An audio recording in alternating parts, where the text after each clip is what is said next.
চক্র কেন্দ্রীয় সরকার রাজ্য সরকার দুজনেই দায়ী। কেন্দ্রীয় সরকার টাকা কামাবার জন্য প্রাইভেট পার্টিদের দিয়ে দিয়েছে, প্রাইভেট বিজনেসম্যানদের, যে তোমরা স্মার্ট মিটার সাপ্লাই করো এবং আমাদের কাটমানি না। আমাদের দুটো বক্তব্য। প্রথম বক্তব্য, শুধু ডোমেস্টিক এরিয়া নয়, কমার্শিয়াল এরিয়াতে, কারণ কোভিডের পর অনেক ছোট ছোট ব্যবসায়ী টাকার জন্য, ব্যবসা সম্প্রসারণের জন্য তারা ঢুকছে, সেখান থেকে স্মার্ট মিটার সরিয়ে আনতে হবে।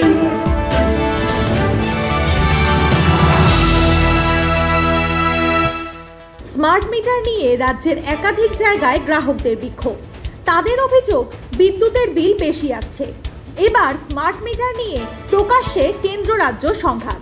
বুধবার এই ইস্যুতে উত্তপ্ত হয় বিধানসভাও। কেন্দ্রের বিরুদ্ধে প্রকল্প চাপানোর অভিযোগ তুলেছে রাজ্য।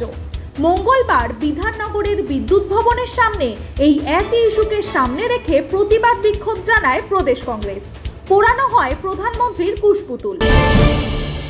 আমাদের দুটো বক্তব্য। প্রথম বক্তব্য, শুধু ডোমেস্টিক এরিয়া নয়, কমার্শিয়াল এরিয়াতে, কারণ কোভিডের পর অনেক ছোট ছোট ব্যবসায়ী টাকার জন্য, ব্যবসা সম্প্রসারণের জন্য তারা ঢুকছে, সেখান থেকে স্মার্ট মিটার সরিয়ে আনতে হবে এবং যে 50,000 স্মার্ট মিটার লাগানো হয়েছে, সে যেখানে ইনস্টল করেছেন সেটার থেকে সরিয়ে নতুনভাবে যে মিটার ছিল সেই মিটারটাকে বসাতে হবে, নইলে আগামী দিনে আমাদের আন্দোলন তীব্র থেকে তীব্রতর হবে।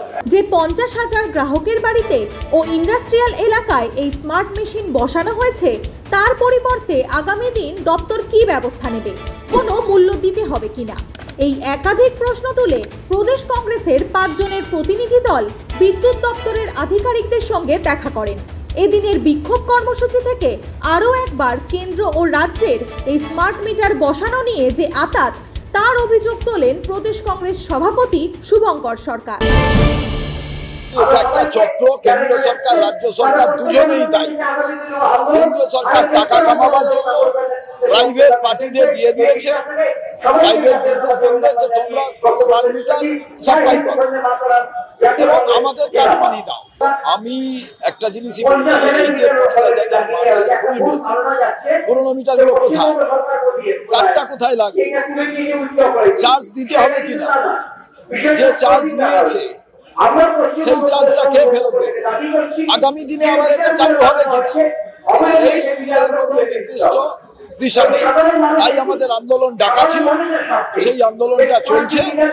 আগামী দিন দেখি, ওরা যদি মেনে নেয় তাহলে ঠিক আছে, না মানলে আমরা চাইছি সেই 50,000 বাড়ি থেকে খুলে নেয়।